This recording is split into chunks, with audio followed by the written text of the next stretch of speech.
Saudara, DPP Partai Demokrasi Indonesia Perjuangan resmi memecat Joko Widodo, Gibran Rakabuming Raka, Bobi Nasution.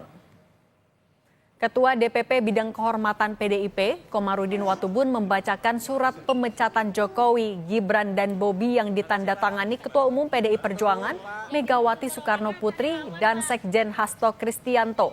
Komarudin mengaku diperintahkan langsung oleh Megawati untuk membacakan surat itu. Dalam surat yang ditandatangani 4 Desember 2024 tertulis, Jokowi, Gibran, dan Bobi dilarang melakukan kegiatan dan menduduki jabatan apapun yang mengatasnamakan PDIP. Memberi sanksi organisasi berupa pemecatan kepada Joko Widodo dari keanggotaan Partai Demokrasi Indonesia Perjuangan. Terhitung setelah dikeluarkannya surat pemecatan ini, maka DPP PDI Perjuangan tidak ada hubungan dan tidak bertanggung jawab atas segala sesuatu yang dilakukan oleh saudara Joko Widodo. Menetapkan 1. Memberi sanksi organisasi berupa pemecatan kepada Gibran Rakabuming Raka dari keanggotaan Partai Demokrasi Indonesia Perjuangan. Memberikan sanksi organisasi berupa pemecatan kepada Muhammad Bobi Afif Nasution dari keanggotaan Partai Demokrasi Indonesia Perjuangan. DPP PDI Perjuangan akan mempertanggungjawabkan surat keputusan ini pada Kongres yang akan datang. Ditetapkan di Jakarta pada tanggal 4 Desember 2024. Dalam bagian pertimbangan, surat keputusan DPP PDIP nomor 1649 tahun 2024 tentang pemecatan Joko Widodo dari keanggotaan Partai Demokrasi Indonesia Perjuangan tertulis, Joko Widodo melanggar ADART Partai tahun 2019 serta Kode Etik dan Disiplin Partai dengan melawan keputusan partai terkait dukungan Capres-Cawapres pasangan Ganjar Mahfud yang diusung PDIP pada pemilu 2024 dan mendukung Capres-Cawapres dari Koalisi Indonesia Maju serta menyalahgunakan kekuasaan untuk mengintervensi Mahkamah Konstitusi. Dikategorikan sebagai pelanggaran berat.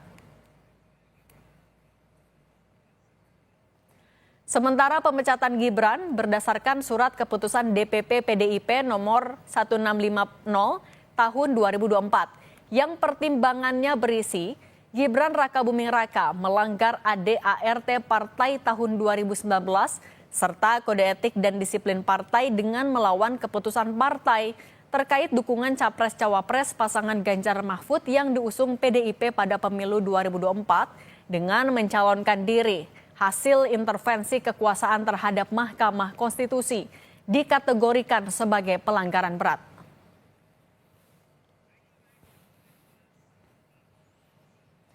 Sebelumnya saat ditemui wartawan di Solo, Jawa Tengah 3 Desember lalu, Presiden ke-7 Joko Widodo memilih diam dan tak menjawab ketika ditanya apakah masih menjadi kader PDI Perjuangan atau tidak. Namun Jokowi bilang masih memegang KTA atau kartu tanda anggota PDIP. Kalau statusnya Pak Jokowi masih kader partai atau enggak Pak? Di PDIP Bapak. KTA-nya masih disimpan Pak? KTA partai masih disimpan? Ya Mas. Bagaimana membaca pengumuman pemecatan Joko Widodo, Gibran Rakabuming Raka dan Bobi Nasution dari status kader PDIP? Bagaimana pula arah politik Jokowi ke depan? Kita bahas bersama Seno Bagaskoro, politisi PDI Perjuangan, dan Burhanuddin Muhtadi, Direktur Eksekutif Indikator Politik Indonesia. Selamat petang semuanya. Selamat petang, Mas Seno, Cindy.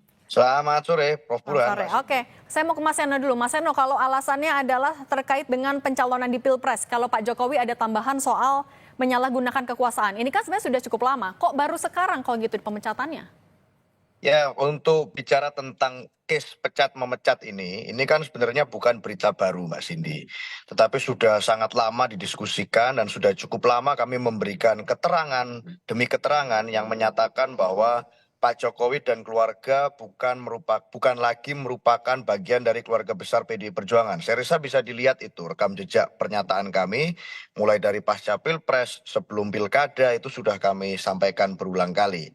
Kenapa? Karena memang kalau mengukur kader keanggotaan seseorang memang susah kalau hanya bicara hitam di atas putih soal KTA. Tetapi soal prinsip-prinsip yang diperjuangkan, praktek politik yang dilakukan, langkah-langkah politiknya melawan rekomendasi partai atau tidak, itu sudah bisa menggambarkan cerminan seseorang adalah kader partai atau bukan. Nah, Pak Jokowi dan keluarga di dalam hemat kami itu sudah lama bukan lagi mencerminkan bagian dari keluarga besar PDI Perjuangan. Nah, banyak pihak yang kemudian menanyakan, lalu Mas Gibran dan Mas Bobi bagaimana kalau beliau berdua pasca pendaftaran beliau sebagai calon wakil presiden dan calon gubernur di Sumatera Utara, maka otomatis pada saat itu juga keanggotaannya otomatis dibatalkan. Nah, Mas Nah, Eno, tapi kan juga ya. setiap ditanya selama masa Pilpres itu selalu abu-abu. Sampai sekarang akhirnya surat pemecatannya baru ditandatangani 4 Desember. Kenapa tapi baru bulan ini? Apa momentumnya? Ya karena saya rasa itu kan hanya soal hitam di atas putih. Tetapi kalau bicara tentang sikap, tentang bagaimana seluruh kader partai menyatakan secara terbuka, bagaimana langkah-langkah politik yang dilakukan Pak Jokowi itu kami anggap mencederai sendi-sendi demokrasi, melukai prinsip perjuangan partai dan seterusnya. Saya rasa sikap itu sebenarnya jauh lebih keras jika hanya dibandingkan dengan soal kertas surat menyurat secara formal. Nah, tapi memang secara administratif kami harus membuat surat ini pasca semua momentum proses tahun politik sudah selesai. Kami juga sudah membuka kesempatan sebenarnya menunggu kapan pihak-pihak yang seperti Pak Jokowi mau untuk datang ke partai mengembalikan KTA, tetapi kan ikhtiar itu tidak kunjung dilakukan. Keteladanan baik itu datang tanpa muka, keluar tanpa muka juga tidak kunjung dilakukan. Tetapi langkah-langkah politiknya di Pilpres, langkah-langkah politiknya di Pilkada, termasuk dalam konteks menggerakkan seluruh ambisi kekuasaan dengan berbagai instrumen, itu dilakukan terus-menerus, yang itu berseberangan dengan prinsip dan sikap partai, maka dengan harus kami lakukan suatu langkah yaitu sanksi pemecatan. Saya rasa itu adalah akumulasi dari proses tahun politik kemarin. Itu Mbak Cindy. Akumulasi. Nah, kalau Mas Burhan membacanya sebenarnya, kenapa baru sekarang? Apakah ada kaitannya dengan Pak Jokowi yang sudah tidak lagi jadi presiden, makanya pemecatannya baru sekarang? Ya, pertama memang kita harus membedakan antara pendekatan legalistik, formalistik yang ditempuh oleh PDI Perjuangan dengan pendekatan yang bersifat sosiologis. Dari sisi sosiologis elektoral sebenarnya sudah terjadi pemecatan tanda kutip ya jauh-jauh hari sebelum secara resmi diumumkan hari ini. Nah, tetapi secara legal memang baru diumumkan sekarang. Nah, pertanyaan Cindy itu berkaitan dari pendekatan legalistik tadi. Ya, tentu saja pendekatan legalistik ini tidak bisa dipisahkan dari strategi elektoral juga.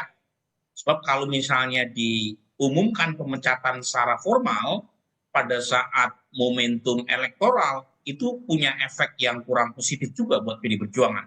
Karena bagaimanapun Pak Jokowi masih punya pendukung, sementara pendukung Pak Jokowi sebagian overlap dengan pendukung PDI Perjuangan.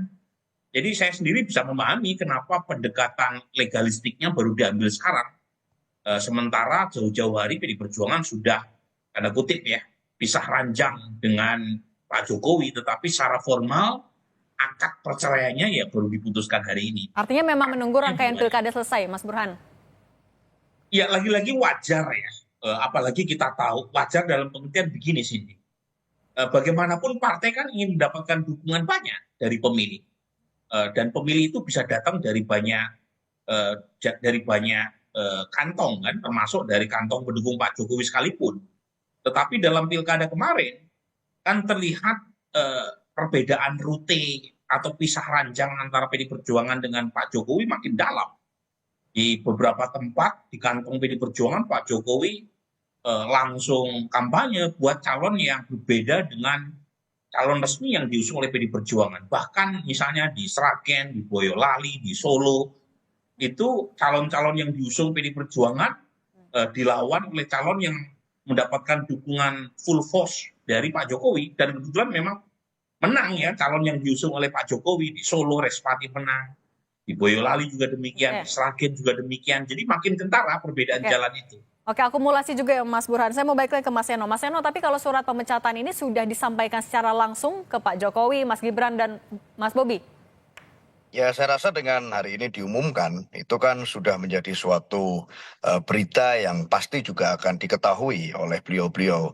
Tapi secara resmi juga pasti suratnya akan kami kirimkan.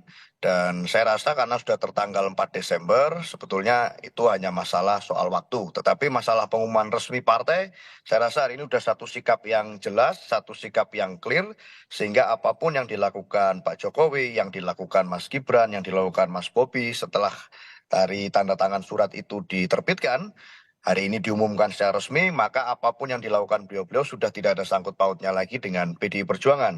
Secara resmi bahkan partai di Rakernas juga sudah meminta maaf kepada rakyat Indonesia jika ada kader-kader yang dianggap kemudian melukai prinsip demokrasi, melukai prinsip-prinsip kerakyatan, dan itu termasuk terhadap Pak Jokowi dan keluarga. Saya rasa hari ini sudah clear, sikapnya sudah jelas secara sosiologis, Prof. Burhan tadi meminjam istilahnya, dan secara legal formal juga sudah jelas. Saya rasa itu Mbak Cindy.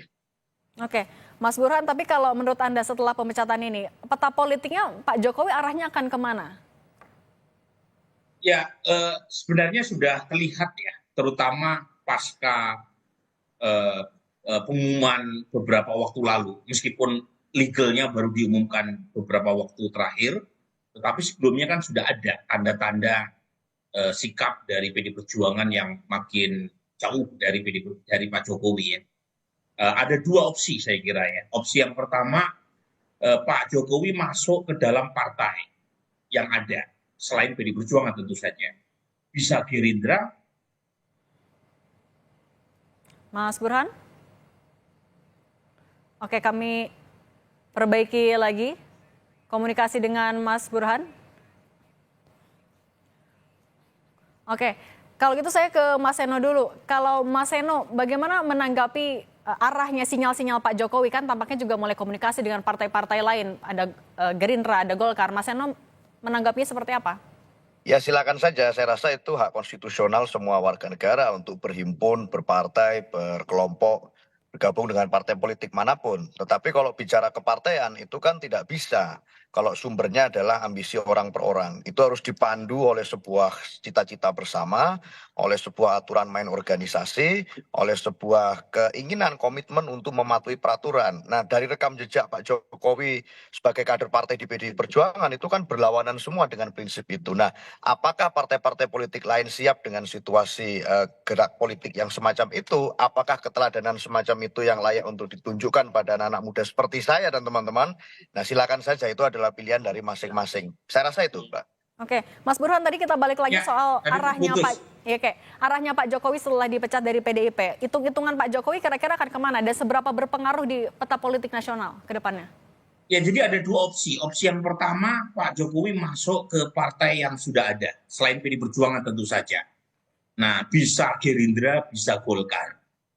Tapi ada opsi yang kedua, Pak Jokowi tidak masuk partai politik manapun. Tetapi bukan berarti pengaruhnya secara politik itu tidak ada. Jadi dia ingin beyond dari urusan partai formal. Dan statement Pak Jokowi partai perorangan itu sebenarnya tidak menyindir PD Perjuangan. Dia sedang menggambarkan dirinya sendiri. Kan jangan lupa Cindy, ketika ditanya mengenai sikap PD Perjuangan terhadap Pak Jokowi kan berkali-kali mengatakan partai perorangan. Dan itu ketemu dengan sikap Pak Jokowi selama ini yang cenderung beyond dari urusan partai politik formal. Kan wawancara Markus Missner terhadap Pak Jokowi kan berkali-kali mengatakan trust terhadap partai rendah. Dan karenanya dia ingin memanfaatkan popularitas personal untuk kepentingan politik secara umum tanpa melalui partai politik secara institusional. Ini pendekatan yang memang berbeda 180 derajat dengan Ibu Mega yang kita tahu mengedepankan pentingnya politik institusi kepartean. Ya. Jadi ada dua opsi itu. Nah, mana yang lebih kuat? Per hari ini sepertinya yang kedua. Ya, jadi sepertinya Pak Jokowi tidak ingin masuk dalam partai politik formal yang ada, entah itu PD Perjuangan atau Golkar, tetapi pengen mewarnai politik. Ya. Karena dia tahu bahwa sentimen terhadap partai masih negatif, tetapi fungsi kepartean, tanda kutip, itu dijalankan oleh Pak Jokowi. Jadi lagi-lagi ini perkembangan hari ini belum tentu menutup pintu buat Pak Jokowi untuk masuk ke gelanggang politik formal. Oke, ada dua opsi tadi.